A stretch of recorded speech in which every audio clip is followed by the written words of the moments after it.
Hi Earth Signs, Taurus, Virgo, and Capricorn. Welcome po sa ating channel. At ito ay inyong Daily Gabay Tarot Reading for May 10, 2024. Please be reminded kung naka-resonate kayo. Comment down kung hindi kayo naka-resonate, ibigay niyo po sa iba. Kasi general reading po ito.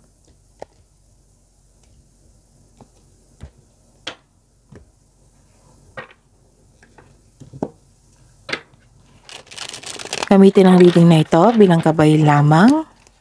Please like, subscribe, and click bell button for notification para updated po kayo sa daily tarot reading natin. Maraming salamat po.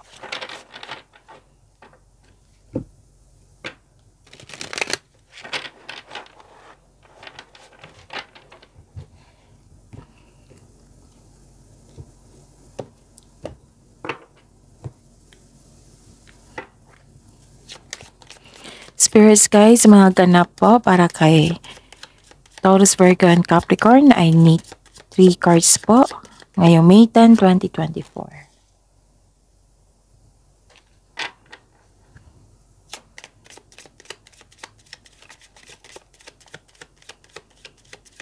Pansin ko talaga kay Taurus, Virgo, and Capricorn. Family-oriented kayo.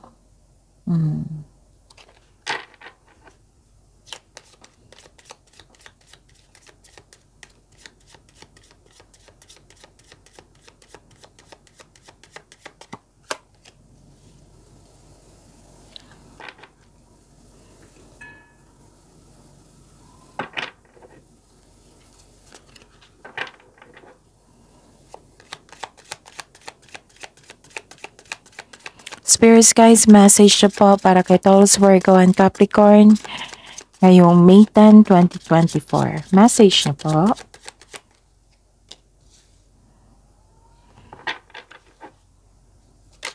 Oops, kunin ko to.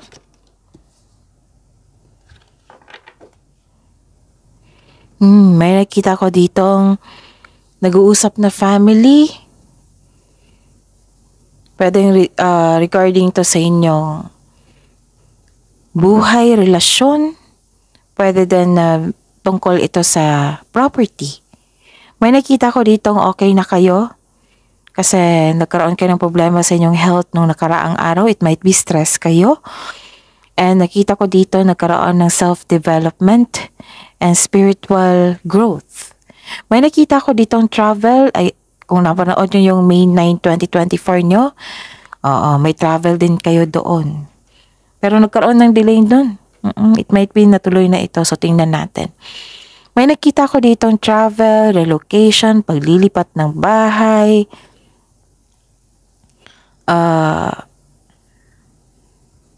Ano tawag dito? This is long distance. Nagkaroon ng travel, nagkaroon ng movement, pwedeng nagkaroon ng new journey, adventure, vacation. This is long distance. May nakita rin ako ditong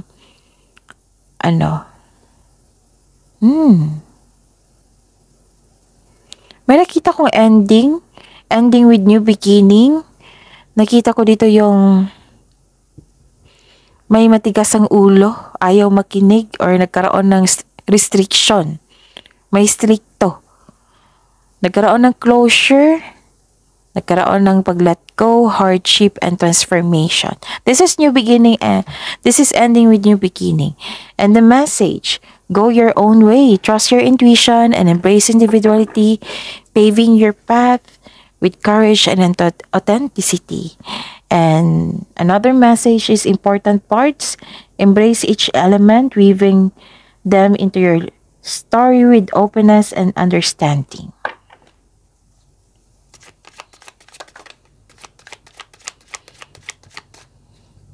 Energy.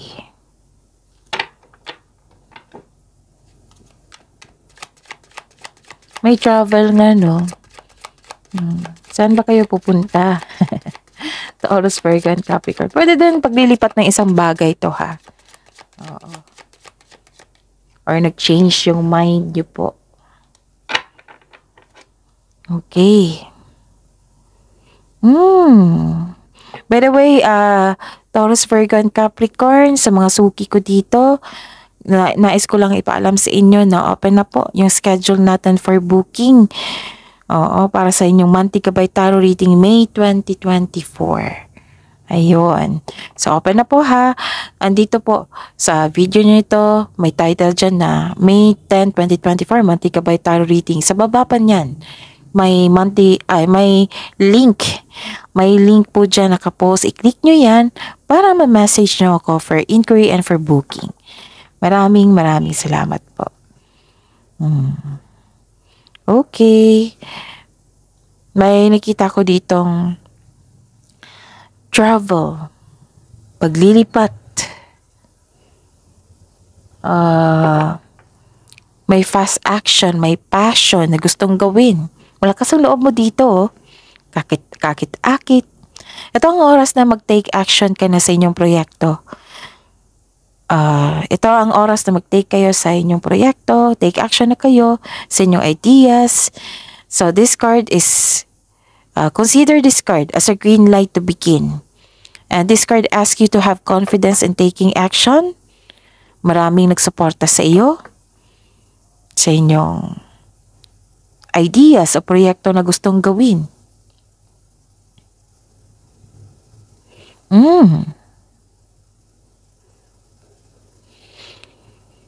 Kailangan nyo mag-connect sa inyong intuition kasi ito yung maggagabay sa iyo para mapabilis umunlad ang inyong negosyo. Kasi may sabi dito ang pagsunod sa inyong intuition sa negosyo ay humahantong sa pagtaas ng kita o magdadala sa iyo patungo sa tagumpay.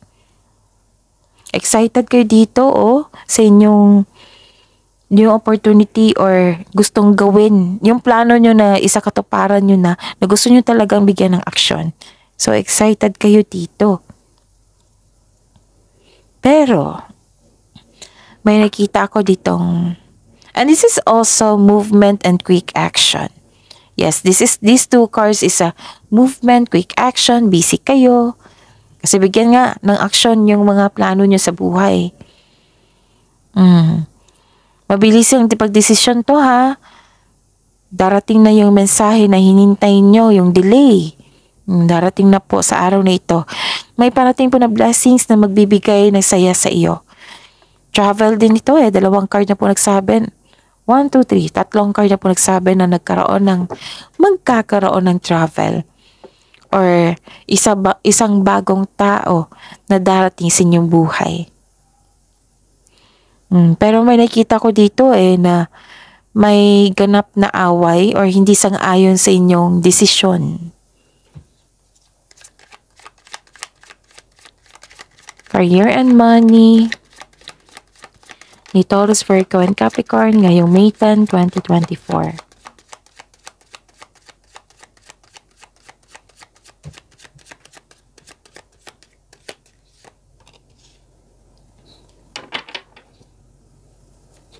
Actually, may tagumpay. Ayaw nyo lang i-celebrate.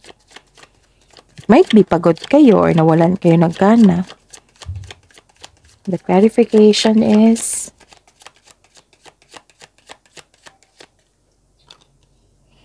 or may kasiyahan sa inyong trabaho dyan, sa inyong negosyo, ayaw nyong mag-attend, ayaw nyong i-celebrate, ayaw nyong mag-attend. It might be pagod kayo. Kasi pagod kayo kasi busy kayo Ano pa?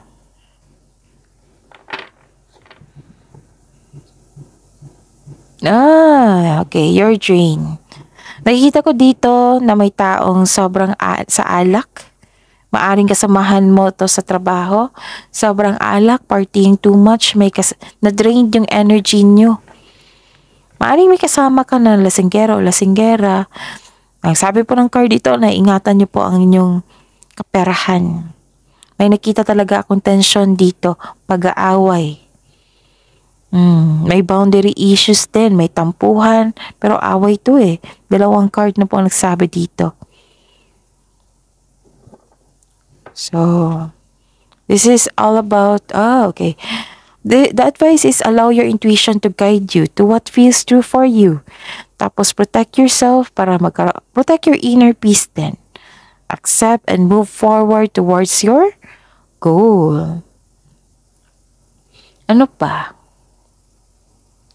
Ano ito? Okay.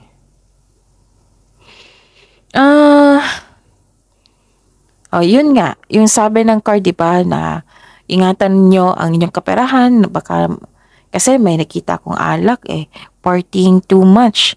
Drain yung energy nyo. Drain din yung bulsa nyo.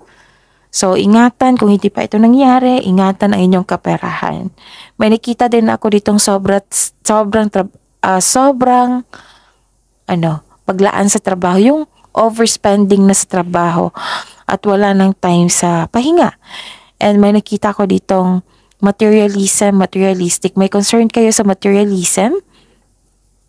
Sobrang focus sa paggasta sa material na bagay. Nagkaroon din ng insecurity kasi nga wala kayong time sa inyong sarili. Puro focus sa wealth and possessions. Alam nyo naman kung over is nakakasama na po sa inyo.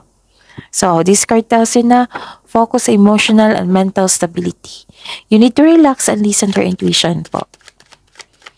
Love life, self-love, partnership, and romance. The Taurus, Virgo, and Capricorn. Ngayong May 10, 2024.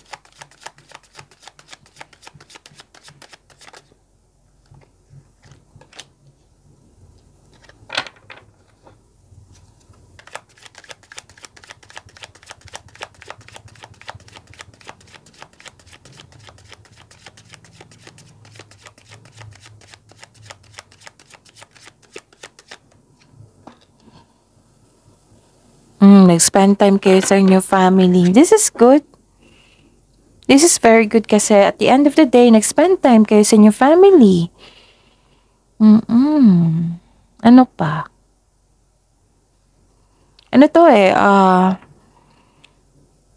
ayaw mo na mag-overthink. Kinakaya mo ang sitwasyon. Tapos nag-spend time ka sa inyong family.